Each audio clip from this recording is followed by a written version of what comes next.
Hello everybody, this is Vector, and I'll be doing a opinion video, I guess, of sorts, on the two Saint Seiya figures that I've just recently purchased last week. Like I say, I got a Godcloth Phoenix Ikki, and the Gold Cloth Leo, was Aioria? Or something like that. I can't really pronounce his name very well. Well, you see the Gold Cloth Leo, he's from the EX line, so he's going to have slightly better articulation, he'll be taller, better detail. And the Phoenix Godcloth Ikki is going to be from the Hades arc from the OVAs, which is incredibly good. I recommend you watching it, if anything. Both figures are fairly nice, a lot of die cast, a lot heavier than I expected them to be. I've never really had a figure with so much die cast in it before, so it's, you know, it's nice to the feel, to the touch. You feel like you're getting your money's worth. See, there we go. Take a quick look at this. Now, surprisingly, it took me a lot longer to put Phoenix Ikki's armor on than it did the Leo's. And both figures, the hardest part for me to put together is the hands, because of these gauntlets. Because the ball joint that connects the hands is very tight, so you have to push really hard. But when you push, this part moves, so you don't get the good connection. So it just keeps moving back and forth, and it's annoying, and it takes forever. I also had a few issues with the side skirts on both figures popping off. Mainly the Ikki's kind of pops off because there's like a seam because you have to sandwich two pieces together, and it keeps splitting, so that keeps popping off there. This one, he has nice tabs on it, so once it's together, it's not going anywhere.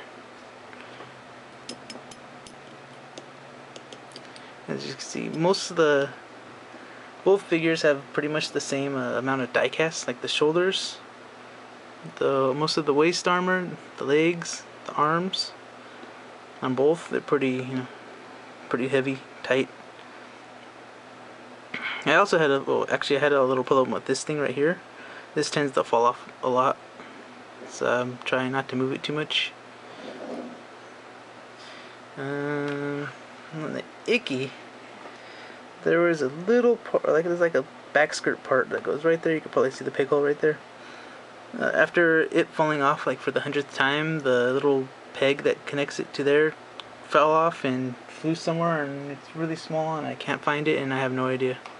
So it's just not there, but it doesn't really matter because you don't see it anyways. This little part right here in the back also tends to fall off with the tail feathers. It's not connected very well, just bloop, slightest touch. It's holding right now, so that's good. And if you get this particular figure, you gotta watch out for these tails, because if you bend it too much, they do feel really fragile, so they could snap fairly easily. It's like this weird, it's not even really, I don't want to say it's plastic, but it's some kind of weird material that just feels very brittle, so you just gotta be careful of that. Also, my Leo has no problem standing, but the Ikki, I don't know, this leg seems to be a little loose, so it just like goes to the side when I have them. And since their feet are die cast, there's like no traction whatsoever. They just slide everywhere. So that's why I have him on the stand and not the Leo.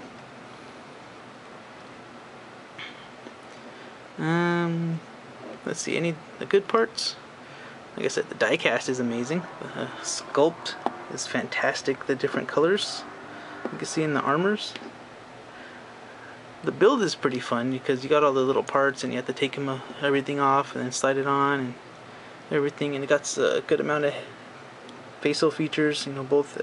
Well, Ikki only has the one face, but he has two different hair types, one for the helmet and one for not without it. Aioria, or whatever you say his name, he has multiple faces, which is quite nice. So you get very versatile. Right now I have one with the red eyes and like a smirk. They both have multiple hands. Typical for figures these days, especially Japanese figures.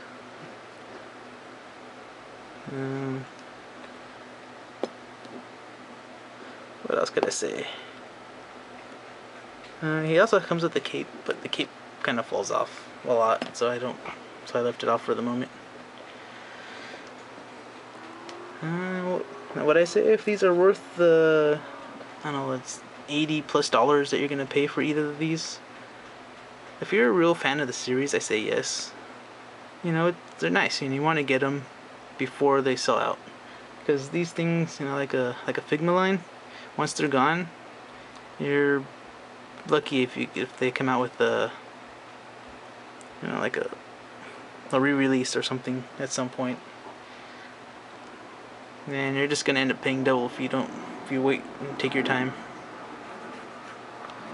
But yeah, that's kind of my take on the Saint Seiya figures. Nothing too specific, I guess. Either way, thanks for watching.